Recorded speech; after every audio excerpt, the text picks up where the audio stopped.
Caro Ivo Gallo, caro Lele Marcassa, sei pronto? Prontissimo! Inizia una nostra nuova avventura Un nuovo viaggio! tra paesaggi straordinari. Natura, alberi, lavoro!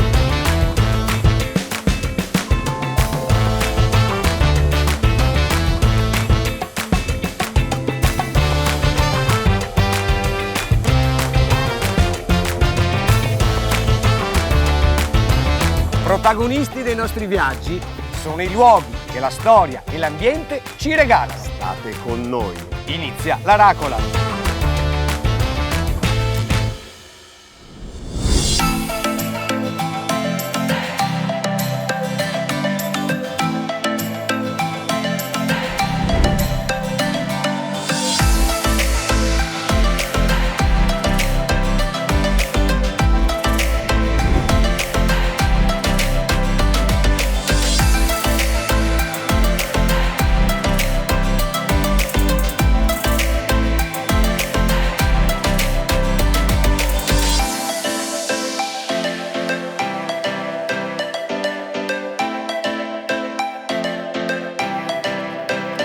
Ecco Lele, arrivati.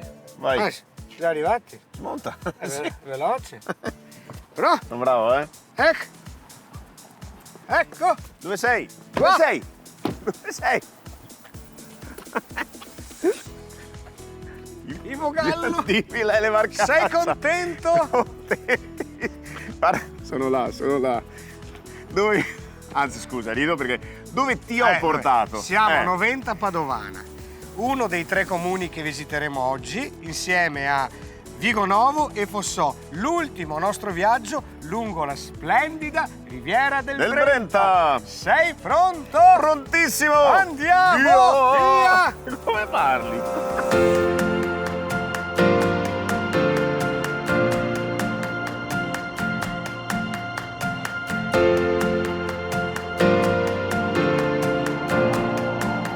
E siamo a Noventa Padovana, l'ultimo comune della riviera del Brenta partendo da Venezia, che rappresenta una vera e propria cintura tra la città di Padova e il fiume Brenta.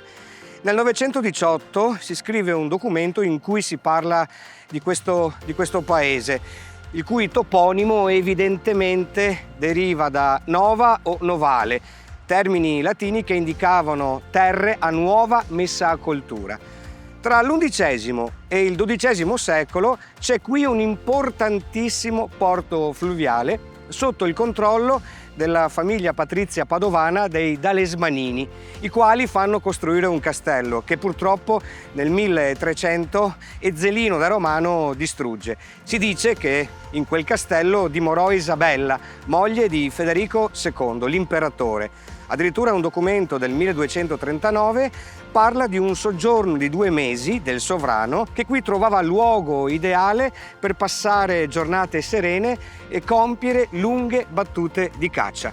Il 1300 fu un secolo disastroso per Noventa Padovana, soggetto a numerose carestie, alluvioni, pestilenze e lotte intestine. 100 anni complessi che terminano con l'arrivo nel 1405 della Serenissima Repubblica di Venezia. Pensate che questo luogo rappresenta forse la prima località utilizzata da un marketing turistico ante litteram. Infatti tra le corti europee del 1700 si parlava di questa località come luogo privilegiato per la villeggiatura. Tante sono le ville che arricchiscono queste terre straordinarie, tanto che anche questa zona sta tentando di entrare nella lista mondiale dei patrimoni UNESCO. Pensando a Noventa e a tutti questi comuni che stiamo visitando e che già abbiamo visitato nei nostri scorsi viaggi, penso a questi illustri personaggi che qui hanno dimorato, soprattutto nel XVIII secolo, ma anche prima, come per esempio Galileo Galilei. Venendo a tempi più recenti, prima del termine della Serenissima Repubblica, qui passarono per esempio Goethe, Carlo Goldoni, Casanova e trovavano in queste ville, tra queste corti veneziane, una sorta di spirito creativo, visionario, artistico, una vera e propria Arcadia intellettuale che qui ha lasciato tracce importantissime e che oggi noi riusciamo ancora a godere con i nostri occhi, ma anche con il nostro spirito.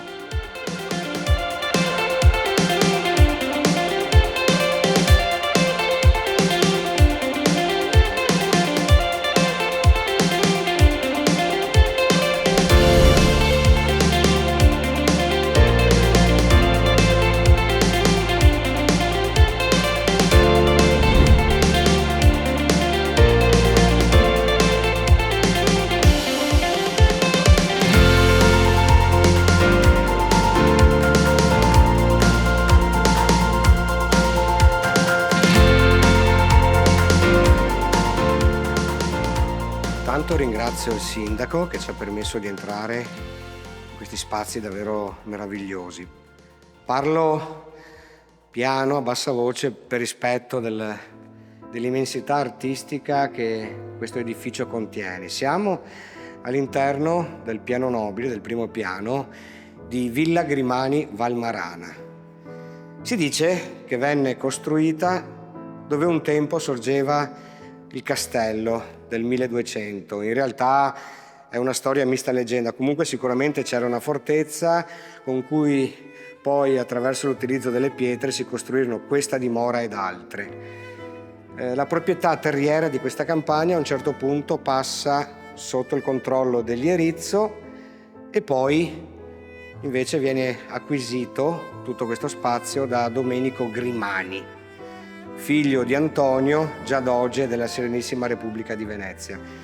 E nel 1520 accade questo. La villa venne sostanzialmente finita, costruita, con quel tipico gusto classico di quel periodo storico così importante, e poi tutto il possedimento ha un'altra acquisizione. Infatti il periodo più rilevante che ci racconta questa dimora storica coincide con la presenza dei Vendramin, i quali ottennero la villa, le pertinenze, il grande parco e addirittura il grande palazzo sul Canal Grande dei Grimani.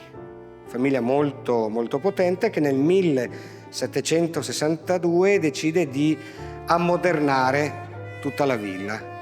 Sostanzialmente ciò che vediamo adesso è di quel periodo, parlo soprattutto degli interni. Allora, se guardiamo la facciata c'è questa tripartizione che guarda il parco molto ben curato, l'è sempre stato, mentre l'opera artistica vera e propria è contenuta all'interno. Si sale questa scala stupenda, si arriva al piano principale, al salone più importante, in cui ci sono queste vedute paesaggistiche del bravissimo frescante pittore Andrea Urbani, il quale è stato riscoperto lontano nel tempo, cioè in vita non godette di quel successo di cui invece adesso noi ne riconosciamo la valenza, la cifra stilistica. Soprattutto un vedutista, infatti in questo salone si vedono degli ampi paesaggi naturali e architettonici con questi elementi statuari, poi da notare le figure sui sovrapporta che rappresentano le virtù e sono dipinti in bianco. Ci sono alcune stanze davvero particolari, come quella in cui mi trovo, la stanza cinese. Questa gode ancora di quel gusto esotico che andava di moda durante il Rococò, quindi i mondi orientali, gli animali, e questa stanza incarna quel gusto, anche se siamo sul finire dell'epopea della Serenissima.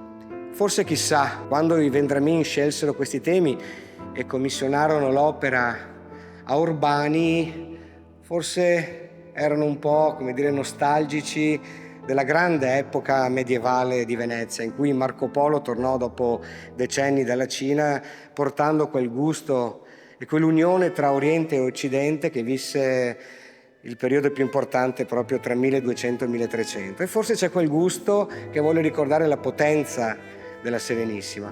Poi c'è la stanza del cigno, in cui c'è la morte del cigno sbranato da due cani, la stanza della caccia, e spicca anche un'altra stanza molto importante, detta del Tiepolo, in cui ci sono 3 opere, di cui una originale.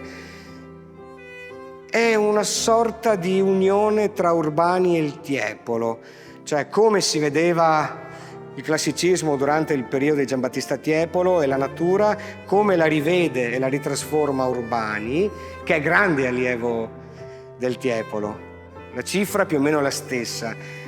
C'è un'unione e un'intesa artistica davvero importante. Poi Urbani ha lavorato alla corte di Russia, è stato molto attivo a Udine, a Padova, a Venezia, addirittura a Portogruaro. Insomma, vorrei chiudere questo mio piccolo pensiero artistico all'interno di questo spazio dicendo che sì, questa Riviera del Brenta ci ha offerto tante opportunità, tante visioni. Qui l'arte, dopo questo importante restauro di anni fa, ci ricorda la forza di questa Repubblica che è durata quasi 1000 anni.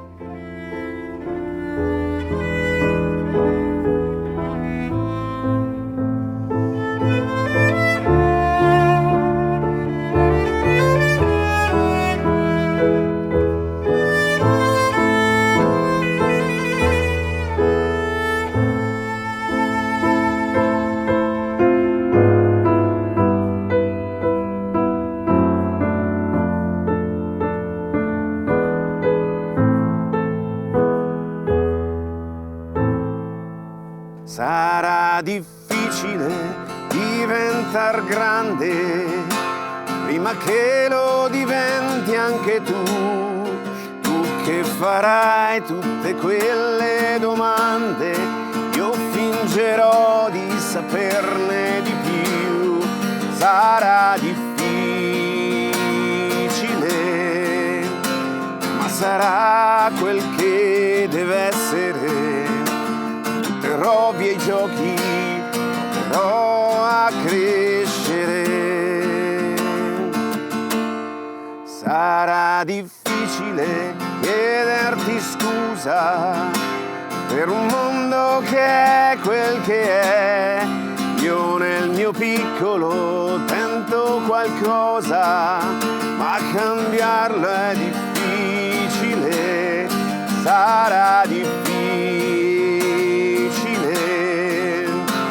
dire tanti auguri a te.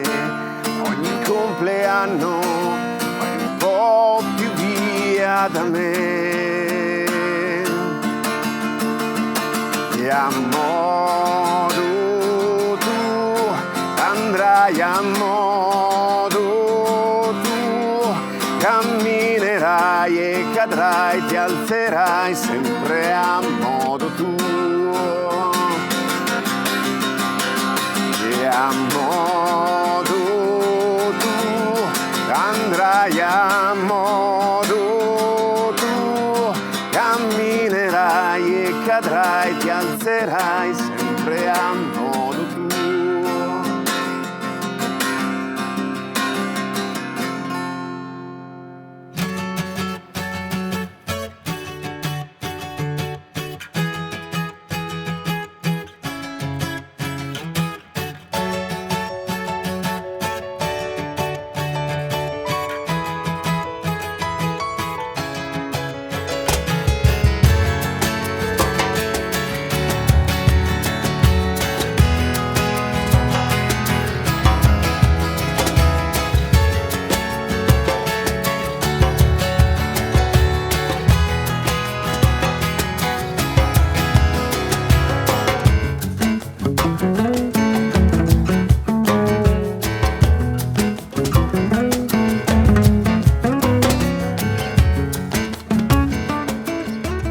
Piacere essere Piacere con Paolo. mio, Lele. Grazie dell'accoglienza. Grazie a te. Insomma, questo è un ristorante storico di Noventa Padovana, ha compiuto 50 anni, Esatto. ma è proprio sulla bocca di tutti, perché tanti raccontano che sulla Riviera questo è uno dei posti dove si mangia davvero bene. Ecco, Grazie. il concetto è quello della buona cucina, vero? Grazie, sì. Noi essendo a Noventa Padovana, noi apriamo o chiudiamo la Riviera del Brenta come strade. E quest'anno, a maggio di quest'anno, abbiamo compiuto 50 anni di attività, creato dai miei genitori e da sorella del mio papà.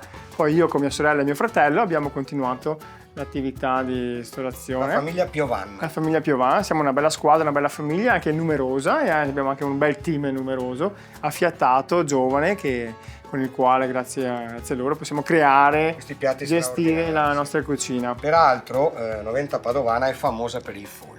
Eh sì, Succede, mi pare, l'ultima domenica di ottobre. inizia la fiera del folpo. E Una volta era questo- sagra, sì, adesso è passata fiera. È diventato, Sì. si è nobilitata. Sì.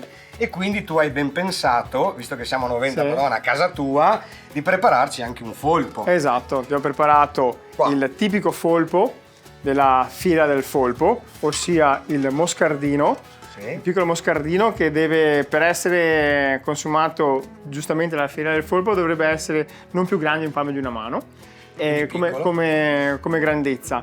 Viene preparato cotto in acqua, dove si vengono aggiunti degli aromi di alloro, un po' di limone, sale e un piccolo bicchierino di vino rosso.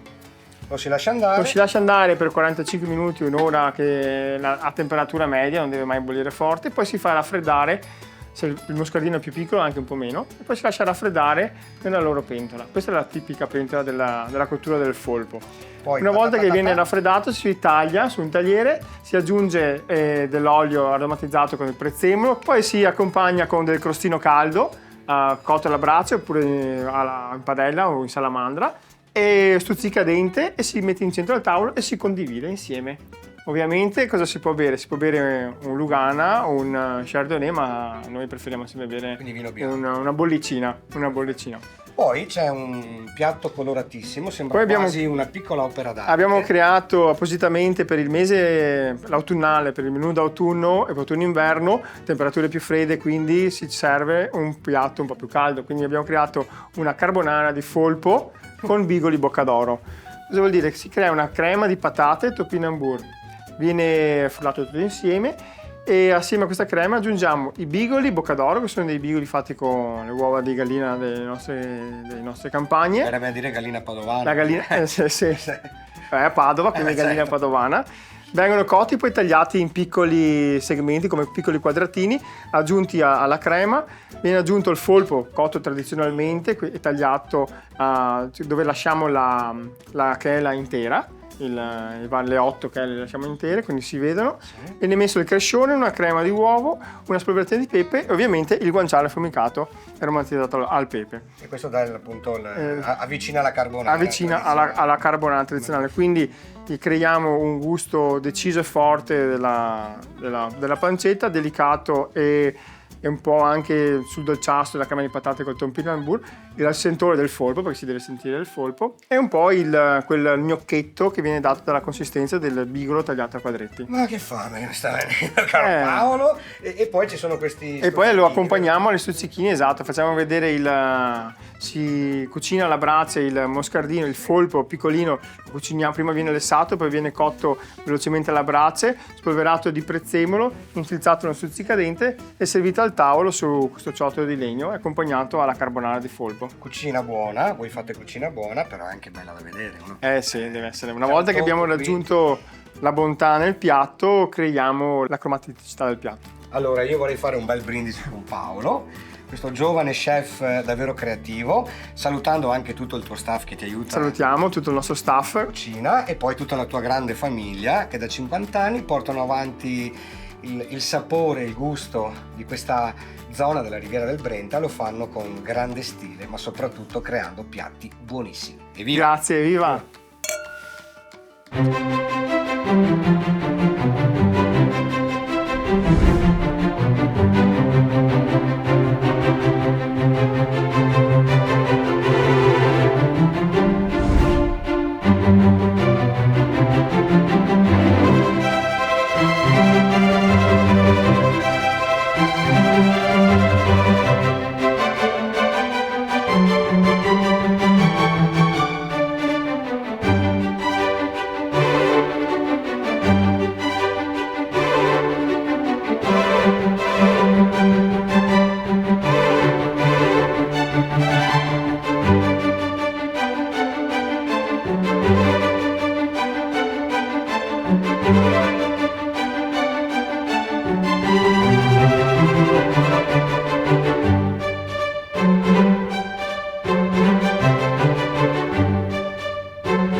Gallo, quanta immensità! Caro Lely Marcassa, quanta ampiezza! Sì, è una roba pazzesca. Tutto grande. Guarda. Una villa super restaurata, lavori del 2012, dopo un acquisto da parte di un fondo, insomma. E questo che vediamo è sostanzialmente uno dei luoghi più belli di questo comune. Peraltro, la villa più monumentale di Noventa Padovana. Sì, che è anche rappresentata nel gonfalone. Quindi è simbolo della città stessa. Questa villa fu voluta dai fratelli Giovannelli e fu costruita nel 1668 su progetto di Antonio Gaspari. Questi sostanzialmente provenivano da Bergamo, erano grandi commercianti di tessile, perché questo era un porto importantissimo. Ok. Una volta arrivati qua hanno ottenuto il titolo di patrizi della Serenissima, non per discendenza ma per soldi. Esatto, Hanno barazzi finanziato monetari. la guerra contro i turchi, quindi il doge di allora li ha promossi nobili sostanzialmente. E devo dire che tutto ciò che vediamo è frutto di un disegno che si avvicina un po' allo stile dell'Onghena, tanto che Gaspari era il suo allievo. Allievo. Poi bisogna dire che la scala che invece vediamo è stata fatta dopo, no? Sì, infatti nelle rappresentazioni del Settecento la facciata della villa è identica a quella di adesso, tranne la scala. Voluta perché? Perché stava passando per di qua per arrivare a Napoli per sposare Carlo di Borbone, re delle due Sicilie, la principessa di Polonia Maria Amalia. Si è fermata qua e le hanno costruito una scala, Giorgio Massari. Poi con il cemento, i Esatto. mattoni, si massare. Mi fermo, ti costruisco la scala. Peraltro le statue, che sono bellissime, rappresentano i 5 sensi. Sì, ma sono 6. Sesto senso? Hai ragione, infatti è la ragione. È la ragione. Devo dire che sono talmente belle che sembrano quegli esatto. uomini che fanno le statue Col nelle cappello piazze delle davanti. città. Sì. E il giardino? Interessante, vero? Sì, era detto bosco colonna. E poi è stato devastato dalla guerra, Sì, eccetera, sì. eccetera. Peraltro, nel 1710, Bravo! questa villa ha ospitato chi? Handel! Alleluia! Alleluia! Alleluia! Alleluia! Alleluia!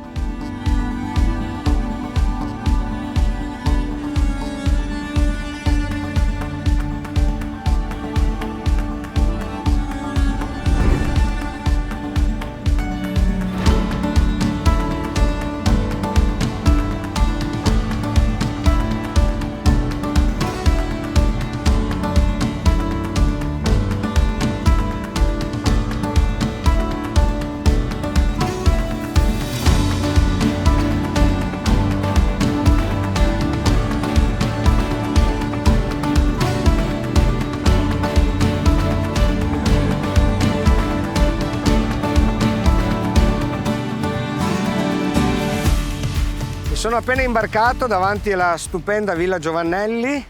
Questo è il Piovero, un canale scavato dai Padovani a inizio 200, quindi molto antico e molto importante al tempo per le comunicazioni, soprattutto commerciali. Questa imbarcazione è capitanata dal buon vecchio Rudy Toninato dell'azienda Delta Tour. Ci spiegherà cosa combinano. Noi nel secondo fine settimana di settembre siamo stati a vedere la bellissima regata storica sul Brenta nella manifestazione Riviera Fiorita. Adesso lungo questo canale navigheremo per un po', ci fermeremo davanti a Stra per poi recarci a Vigonovo. Però adesso facciamo una piccolissima pausa. A tra poco.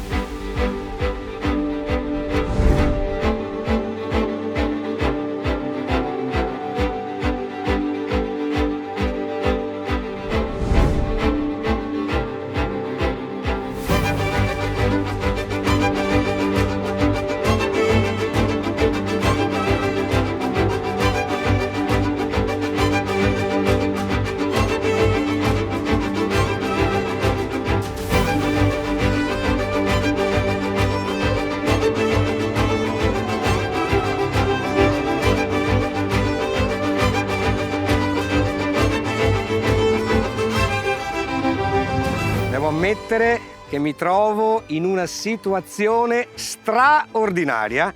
Infatti siamo nel comune di Stra, a pochi passi dalla celeberrima Villa Pisani, e inizia questo corteo storico. Siamo all'interno di questa manifestazione che perdura dal 1977, che è Riviera Fiorita, e c'è questo bellissimo corteo storico che ci ricaccia all'interno di quel periodo importante, però sulla decadenza della Serenissima, che era quella sorta di Arcadia, così come la definì Carlo Goldoni, in cui i nobili si trovavano a villeggiare lungo questo naviglio.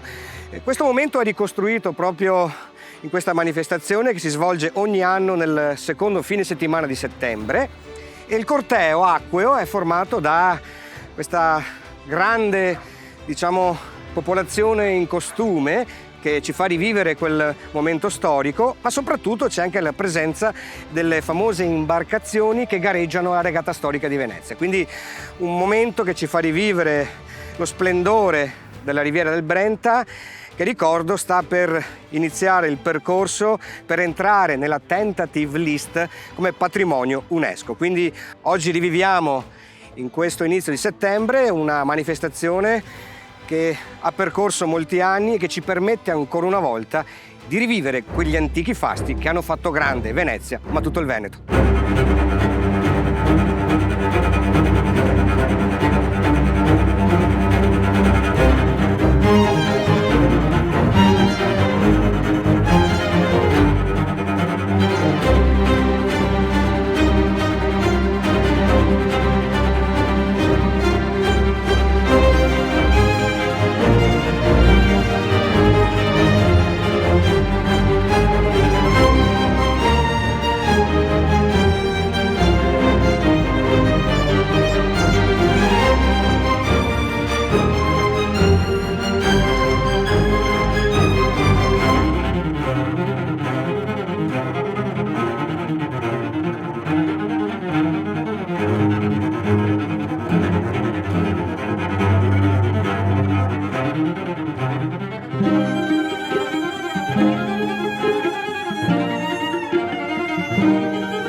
E siamo arrivati ad Olo e come vedete il corteo sta giungendo alle nostre spalle, sta arrivando con tutti i sindaci a bordo di questa imbarcazione. Questo corteo appunto fa parte di questa manifestazione nata nel 77 che si chiama Riviera Fiorita e ricorda un accadimento storico della Riviera appunto, quando Enrico III, che era re di Polonia, tornando in Francia chiamato a governare, diventando appunto re di Francia, si fermò in Riviera del Brenta. Correva l'anno 1574 e in ricordo di questo incontro tra il Doge della Serenissima Repubblica di Venezia ed Enrico III c'è questo bellissimo evento che ci riporta indietro nel tempo agli splendori di questa terra veneta dove appunto tanti nobili patrizi decisero di dimorare durante le calde estate veneziane. E il corteo poi da qui si sposterà verso Villa Foscari, la celeberrima villa palladiana chiamata La Malcontenta.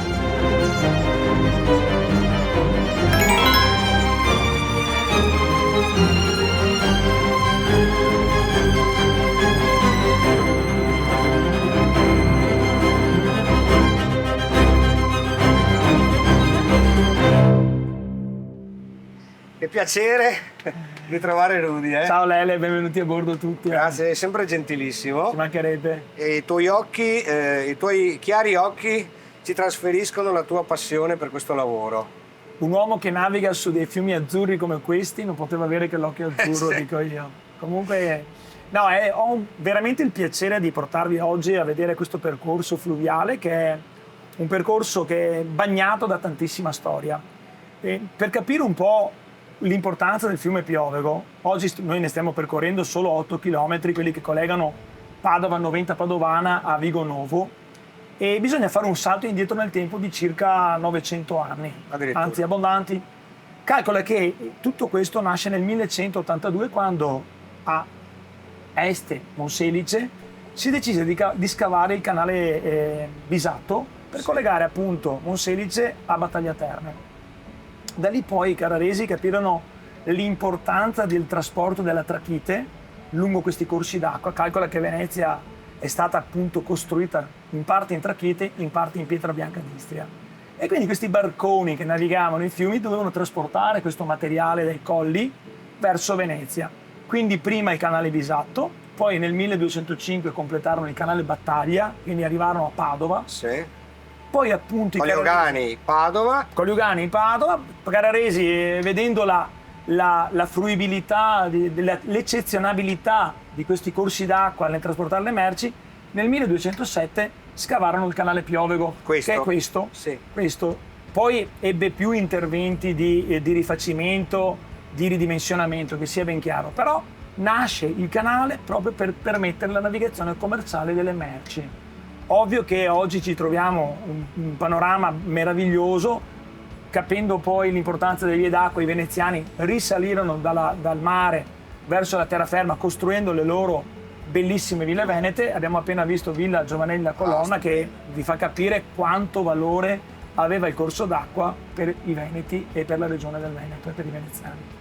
Prima abbiamo passato una conca di navigazione. Cosa accade quando tu ti fermi davanti a queste chiuse? Allora, intanto in questo momento storico abbiamo una eccezionale gestione del territorio fluviale, perché dopo anni di sofferenze come Unione Navigazione Italiana siamo riusciti a far mettere a bilancio delle risorse affinché queste conche siano state automatizzate. Oggi tutte le conche della Riviera del Brenta e del Veneto, praticamente tutte, sono gestite da remoto, ovvero da Cavanella d'Adige. Abbiamo, naturalmente facciamo una chiamata col cellulare, chiamiamo Sala Manovra, da Sala Manovra tramite PC, computer e internet comandano queste conche di navigazione, quindi 24 ore al giorno, 363 giorni all'anno, noi abbiamo la possibilità di navigare giorno e notte lungo i corsi d'acqua. Quindi valore veramente importante per chi come noi fa turismo fluviale, ma soprattutto anche per chi dovrebbe fare del trasporto merci, esempio sulla idrovia Po-Brondolo e sulla Fissero Tarro Canal Bianco.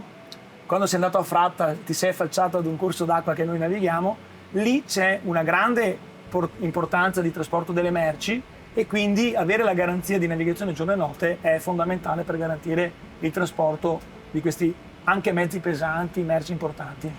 Delta Tour naviga su questo canale ma su tanti altri. Delta Tour è siete grandi. Sì, è un'azienda di famiglia che nasce, le prime esperienze 1974, quindi quest'anno sono più di 50 anni, con papà Mario, ma poi nell'arco degli anni siamo diventati Delta Tour nel 1986, quindi 38 anni fa siamo Delta Tour.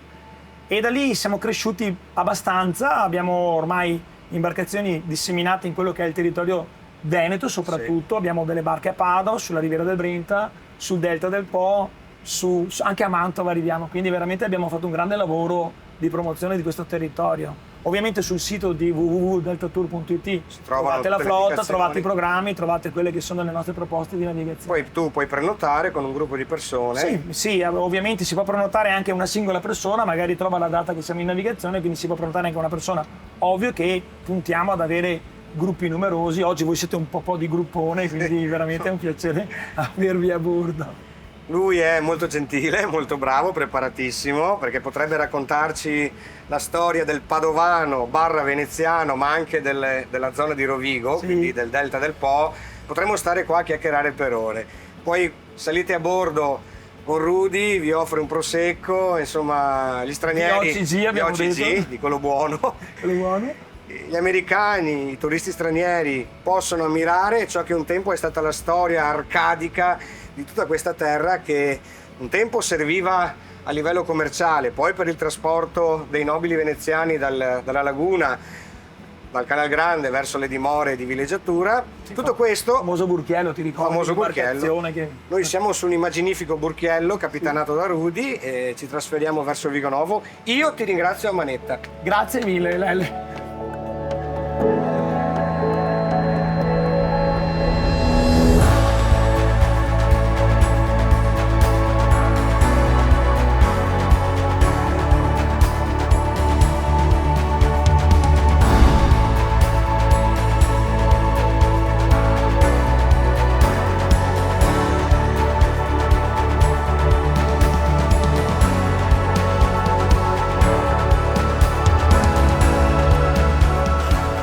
Gallo. Dimmi Lele Marcassa. Ma dove diavolo sei finito? Sono andato in cerca delle biciclette, Oh, ma non le ho ancora trovate. Molto bene, che ci servono adesso.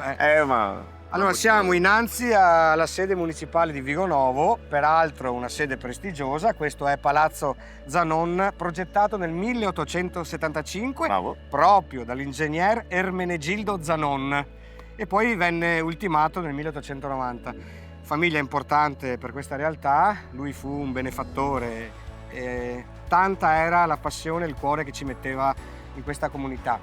Adesso io raggiungo la piazza perché c'è una bellissima manifestazione, un autoraduno di macchine d'epoca. Autoraduno. Sì, mi trovo io da solo.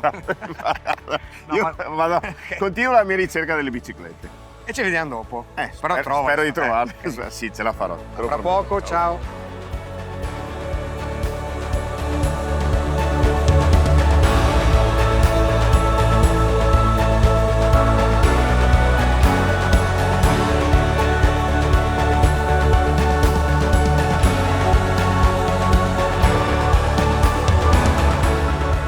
E giustamente, per raccontare la storia di Vigonovo mi sembrava corretto salire su un'auto storica, questa meravigliosa Balilla del 37. Io ringrazio Marino e Ivaldo per questa opportunità, che oggi c'è una bella manifestazione dove si vedono tanti pezzi unici legati all'automobile.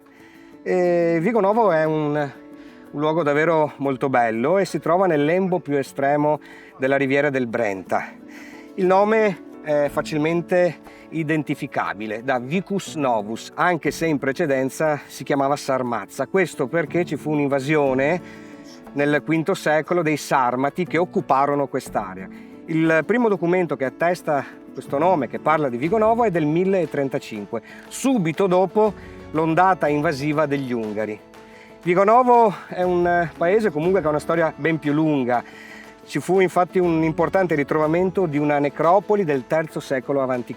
Oggi questo villaggio nuovo, Vicus Novus, è un luogo dove l'economia è davvero fiorente, e questo grazie a una rinascita post-veneziana e post-bellica, perché si è sviluppata nel secondo dopoguerra in quest'area il famosissimo e celeberrimo commercio della calzatura e produzione, forse uno dei luoghi più importanti in Europa dove si producono scarpe di altissima qualità. E quindi c'è stato un periodo importante legato alla Serenissima Repubblica di Venezia, che ha trovato in questi luoghi, qui siamo proprio nel punto dove il Naviglio e il fiume Brenta si incrociano, territorio ricchissimo d'acqua. È importante perché qui i patrizi veneziani decisero di costruire le famose dimore di villeggiatura, e anche in questo Vigonovo ne è campione. Noi visitiamo questo luogo, siamo arrivati qui oggi perché c'è questa bella manifestazione, questo autoincontro di macchine d'epoca, e ci godiamo questa bellissima giornata.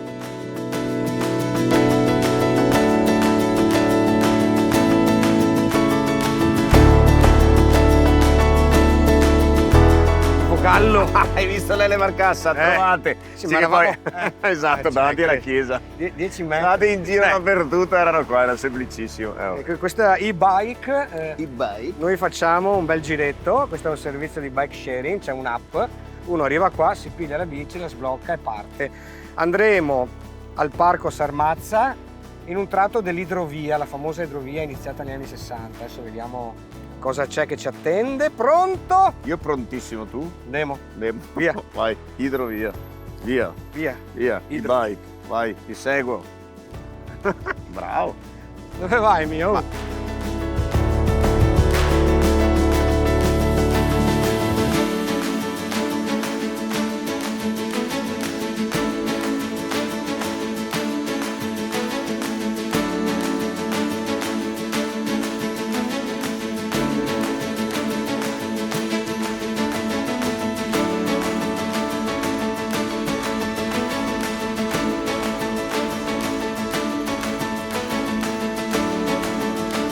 Ecco il Vogallo. Dimmi l'Ele Marcassa. Hai visto? L'idrovia, giusto? L'idrovia, bravo. Una grande opera idraulica.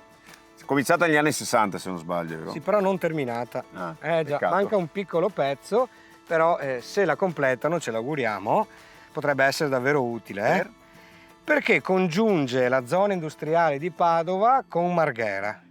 Quindi questo servirebbe evidentemente A trasportare merci. Sì. E quindi togliere ruote dalla strada, Esatto. quindi meno CO2, molto green, eccetera, eccetera, Esatto, eccetera. sarebbe davvero utile, perché poi ci raccontavano che potrebbe essere utilizzata sia per motivi commerciali, come dicevamo, ma anche per motivi turistici. Diventa una via d'acqua che porta da Padova a Venezia.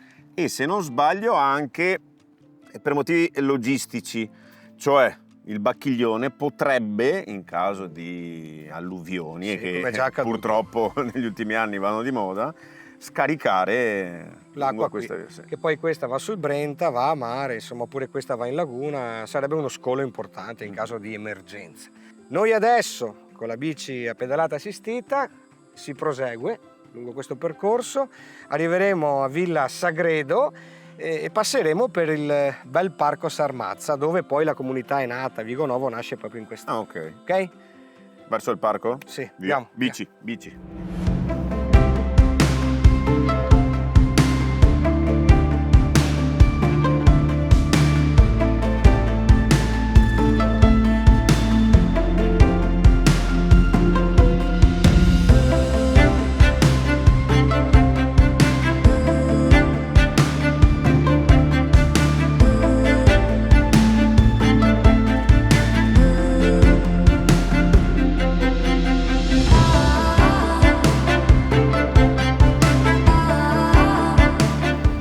Sei Lele? Ci sei? Dove sei? Dove Qua, sei? ecco, è tutto il libretto. Oh, Beh, l'hai visto che tiglione? Il sì, tiglione avrà grosso, 200 anni, sì. Bello perché è naturale, cioè non è stato potato e quindi ha la sua forma naturale. Sai una No. cosa di Ivano e Figlio? La tilo, che in greco è ala. Da questi, guarda, questa foglia modificata strana, vedi? fa da elica, tipo un piccolo elicottero per trasportare Il i seme. semi, quindi disseminare in maniera anemocora, cioè col vento. Guarda, proviamo. No, non sono bravo.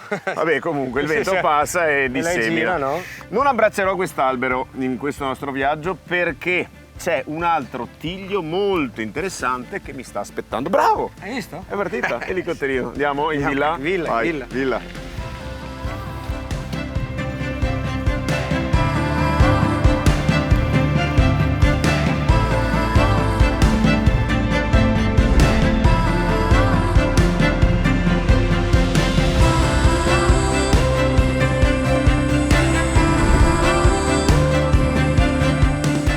Sono rapito da tanta eleganza, da tanto stile e quindi da tanta bellezza.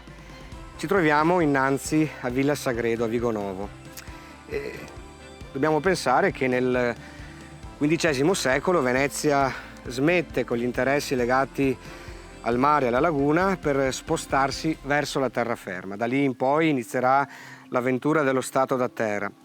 Motivo per cui tanti nobili, un po' per ostentazione delle proprie ricchezze e del potere, e un po' per trovare un luogo dove edificare un'azienda agricola e un luogo di riposo, scelsero il corso del Brenta per costruire queste ville straordinarie. I Sagredo sono stati tra i primi ad avviare questo percorso virtuoso. Infatti questa villa è stata costruita a metà del 1500.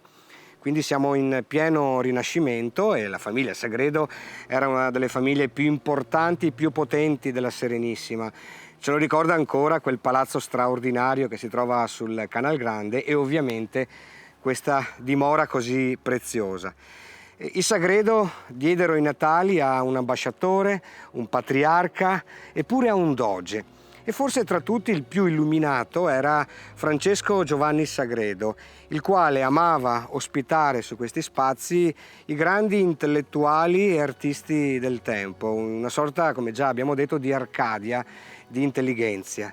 E tra i vari amici di Francesco Giovanni c'era anche Galileo Galilei, che durante gli anni di insegnamento presso l'Università di Padova spesso era ospite di questa famiglia. E si dice che proprio qui si ispirò per la scrittura di una delle opere letterarie italiane più importanti della storia del nostro paese, che è Il dialogo sopra i due massimi sistemi del mondo, che oltre a essere scritto in un italiano strepitoso, rappresenta anche una sorta di gigantesco manuale scientifico del tempo. Cosa succede? Succede che si immagina di fotografare una sorta di talk show del tempo. E mette su carta la presenza di tre personaggi, una sorta di mediatore incarnato appunto da Sagredo, quindi un giornalista sostanzialmente, e due personaggi dialoganti, da una parte Simplicio e dall'altra Salviati. Allora, Simplicio era un sostenitore della teoria cosmologica tolemaica o aristotelica, cioè che vedeva la Terra al centro dell'universo. mentre Salviati era un assertore della teoria legata invece a Copernico, quella che poi avrebbe preso piede, quindi il Sole al centro dell'universo. Importante quest'opera perché, oltre al linguaggio e a come Galileo si esprime nella sua scrittura, perché ci mostra come le grandi visioni, le grandi teorie, la grande scienza e arte si manifestano attraverso l'utilizzo del dialogo, della ragione e della logica.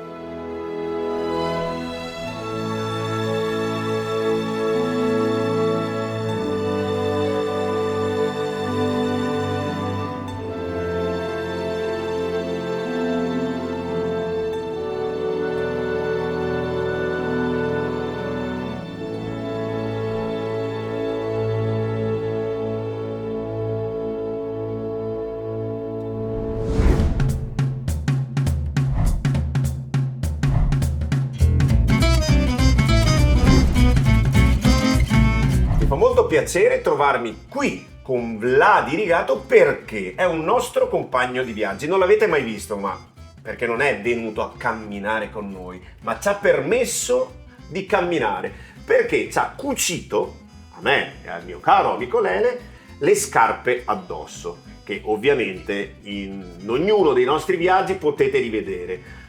Caro Vladi Rigato, siamo qui in azienda, tu sei sempre stato lo specialista del su misura, infatti prova siamo io e lei perché ci hai cucito addosso le scarpe, ma ti stai evolvendo, stai crescendo, stai pensando a nuovi orizzonti. Cosa? Spiegacelo. Te lo spiego subito. Abbiamo una piccola azienda creata dai miei genitori nel 1980 e dal 1980 ha sempre prodotto scarpe su misura. Scarpe su misura come queste, che poi vi faremo vedere nei dettagli. Scusa, come queste? Certo, come quelle o come quelle che indosso io, visto che insomma sono il primo sperimentatore dei miei prodotti. E dal 1980 l'azienda si occupa di calzature su misura e ha una produzione esclusivamente concentrata sul su misura. E da un po' di tempo a questa parte, dal mio ingresso in azienda, ho cominciato a coltivare anche il desiderio di entrare sul mercato con dei prodotti diversi. E adesso ci siamo. Noi siamo partiti da questa considerazione. Perché non eliminare tutti quei rifiuti inutili, tutta quella sovrapproduzione? Visto che sappiamo confezionare un prodotto che non prevede un magazzino. E allora abbiamo detto, concentriamoci sulla parte di progettazione del prodotto e progettazione di quello che è il flusso all'interno dell'azienda, del laboratorio, ed eliminiamo tutta questa sovrapproduzione, eliminiamo tutti i rifiuti generati da dei prodotti che non servono, da tutto quello che è invenduto.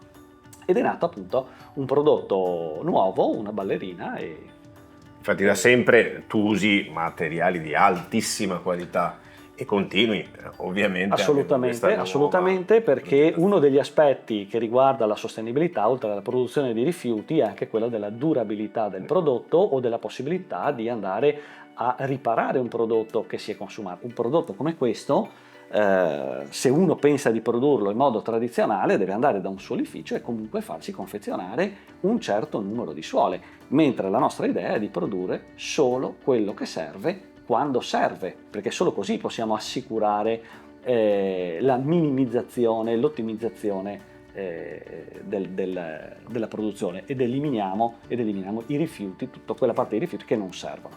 Quello che serve quando serve è bellissimo. Quello che serve quando serve. Mi è venuta così spontanea, mi avete ispirato. Il nuovo claim. Quindi la qualità nasce dall'esperienza, l'innovazione, la preparazione, la conoscenza e la creatività.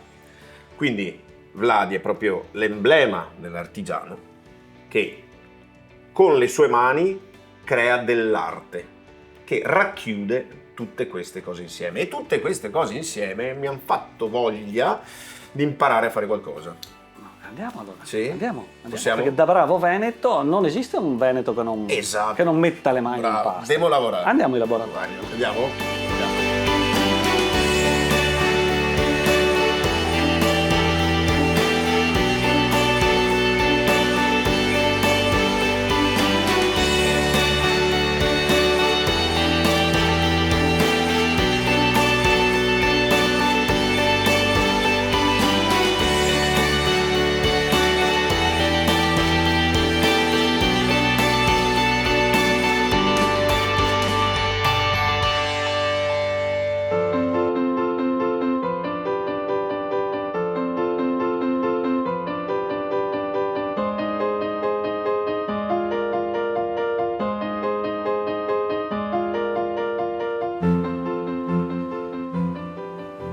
Guardo con interesse questa trifora, ciò che rimane del Palazzo Contarini Munerati del XV secolo, quindi sostanzialmente potremmo quasi definirlo uno dei primi palazzi costruiti lungo la riviera del Brenta.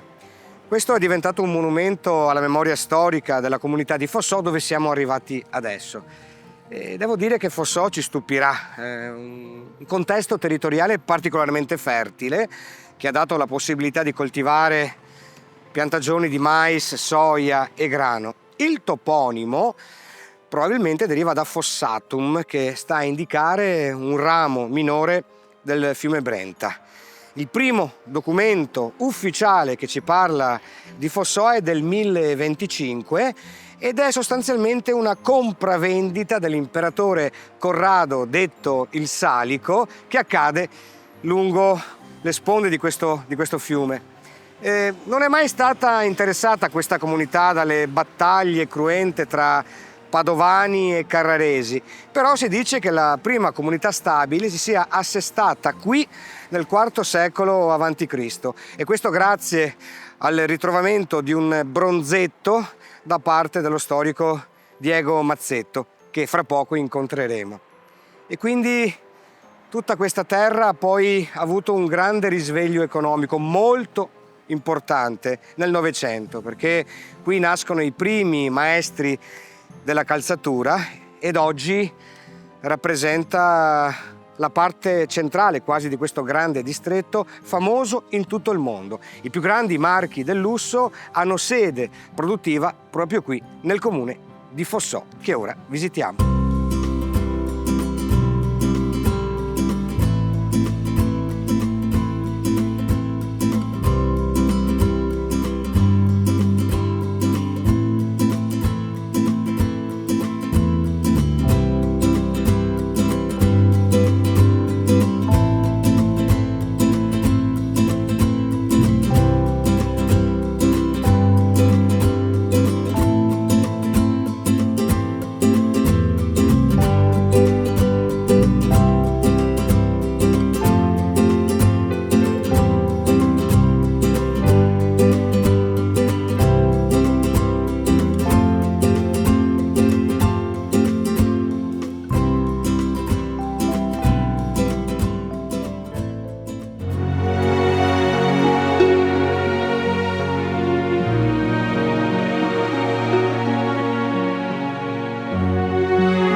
Ci troviamo nell'antica chiesa di Fossò dedicata a San Bartolomeo Apostolo.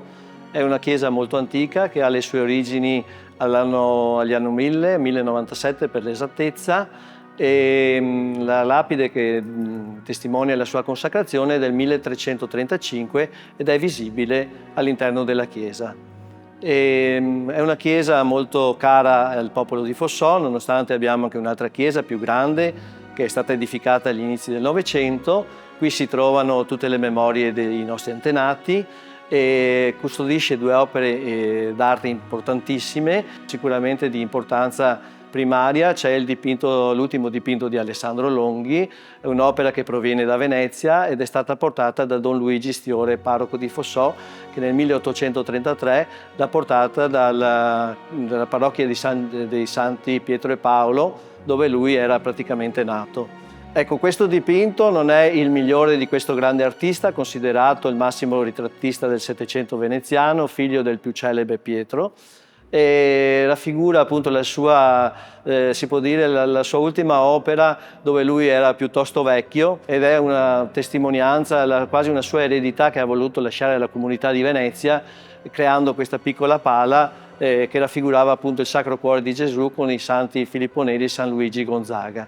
Anche i critici hanno stabilito che dopo questo dipinto lui non abbia più fatto altra opera d'arte. L'ultima opera che mi piace portare alla vostra attenzione è il raro crocifisso della fine del Trecento della famiglia dei Moranzone, che è stato recuperato e restaurato da Sara Grinzato e Giorgia Busetto nel 2019. Si tratta di un'opera fondamentale, importantissima, uno dei più rari crocifissi lignei di quest'epoca presenti in ambito lagunare. Proviene anch'esso da Venezia e si tratta di un'opera veramente importante. Rappresenta il crocifisso gotico doloroso, proprio un Cristo sofferente, ed è veramente un'opera d'arte molto importante e di cui Fossò è molto orgogliosa.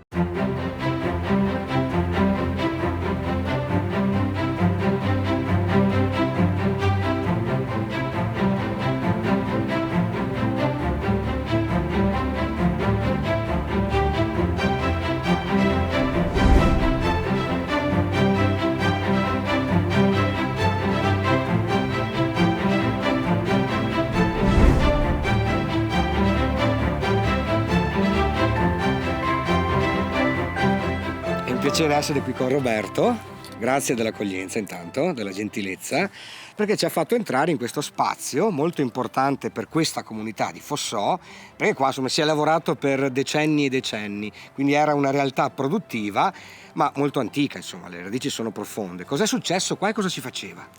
Allora, questa è la fattoria, chiamata la fattoria, era la sede del fattore delle monache di Torcello, e nei granai tenevano, oltre che l'abitazione del fattore, nei granai tenevano tutti i prodotti, le granaglie, perché possedevano molti campi. Quindi quello che si produceva veniva immagazzinato qua praticamente. E qui era una fattoria con molto terreno e dava da lavorare a tantissime persone che abitavano in questi luoghi. E siamo con i piedi sopra questa sorta di cisterna veneziana, cioè un campo di pietre di cotto che ovviamente ha il compito di raccogliere l'acqua, e poi c'è la vera del pozzo che è dietro di noi in tipico stile veneziano. Questo che si chiama Selese aveva anche il compito di mettevano il grano per una volta che al era sole praticamente. Sì, per l'essiccazione eccetera. Quindi insomma una storia sociale importante che parte, se non sbaglio, in che periodo storico? Allora, i primi rilevamenti storici, esiste una mappa di Franco degli Alberti del 1552 e ci sono degli elementi che rispecchiano quelli attuali, e praticamente c'era anche questo Selese, sì, però era circondato da alte mura. Nel 1552. Questa però si pensa che la mappa è del 1552. Però è più antico. È più antico. Infatti voi avete trovato con il restauro un muraglione sottoterra, vero? Sì, un muraglione sottoterra che è stato stimato di epoca tardo-romana. Quindi, insomma, o alto medievale. Si fa capire che il luogo dove ci troviamo è stato utilizzato già nell'antichità. E so che lei va molto fiero delle arcate qua, no? Sì. Perché sono così importanti per lei queste arcate? Queste arcate sono importanti perché rappresentano un tipo di costruzione monastica che veniva fatta in quel periodo e che praticamente non ci sono arcate. Sono 10 arcate che è difficile trovare. Sì, la casa di campagna non ce l'aveva di questo modo, quindi questo richiama un po' il chiostro del monastero. Monastero. Fantastico. Io, Roberto, ti ringrazio di questa tua disponibilità, di questo racconto, e se sei d'accordo chiuderei con delle parole di Don Borsato che ricostruiscono un po' la storia di questo luogo, e diceva: a mezzodì dell'attuale chiesa parrocchiale esiste l'agenzia già delle monache di Torcello, con adiacenze, granaio, cantina e casa di abitazione del fattore, in uno stato lodevole per cura della proprietà di Maria Concetta Zanon, con la tenuta di 424 campi padovani. Grazie. Prego. Grazie davvero.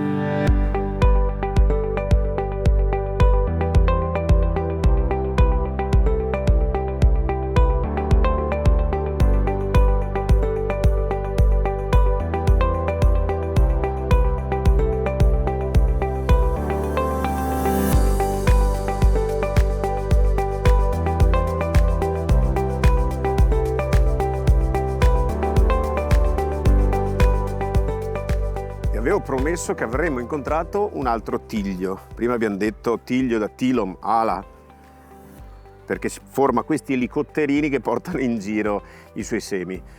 Il tiglio è sempre stato considerato simbolo dell'amore e della fecondità, tanto che nell'araldica le sue foglie vengono rappresentate proprio a forma di cuore, e infatti lo ricordano, ma anche simbolo dell'amicizia, della fedeltà. Sotto le sue fronde venivano espressi giudizi, si prendevano decisioni, si facevano danze e si appendevano ai rami oggetti votivi. La corteccia del tiglio argentato, che non è questo, veniva essiccata e sembrava fosse in grado di legare il demonio. Il tiglio attualmente viene usato molto nelle città perché è resistente all'inquinamento e anche agli agenti atmosferici. E qui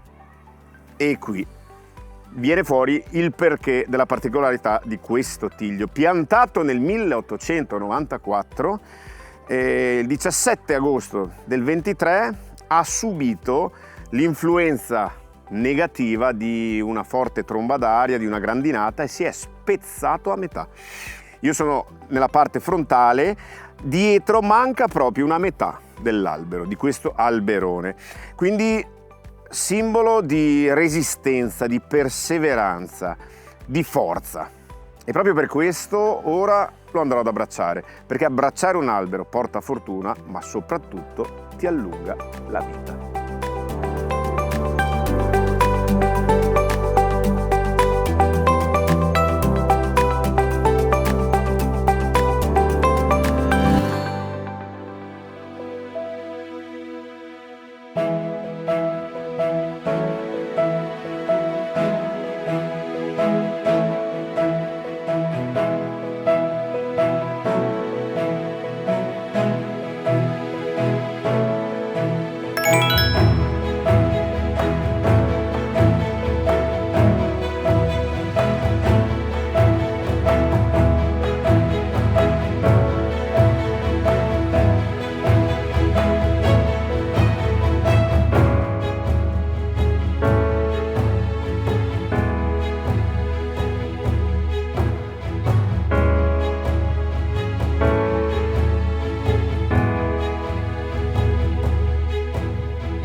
Trovo all'interno della chiesa di Saint-Don di Fossò, lungo questo nostro viaggio sulla riviera del Brenta.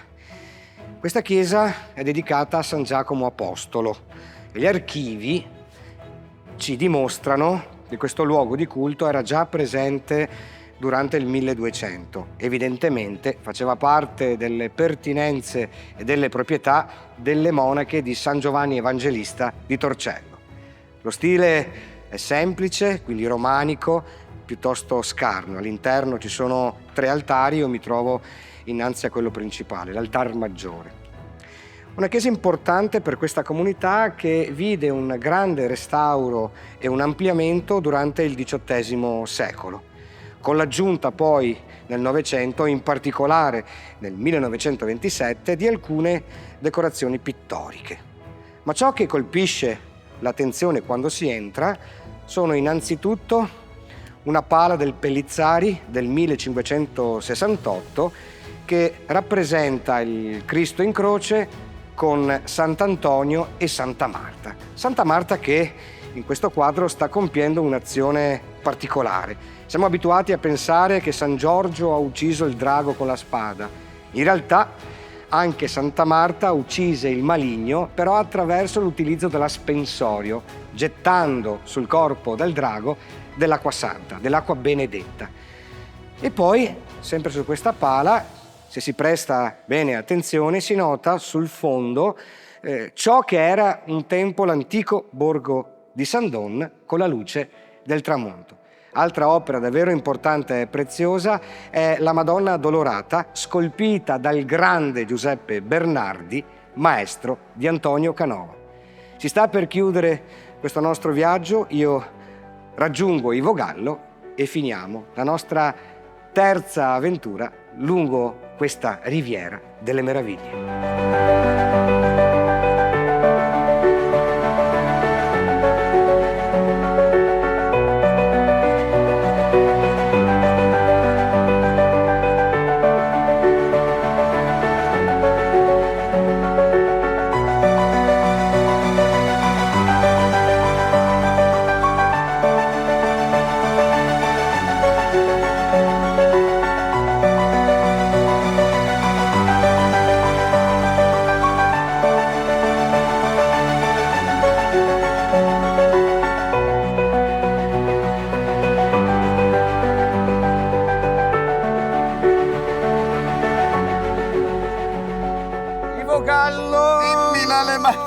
Yes!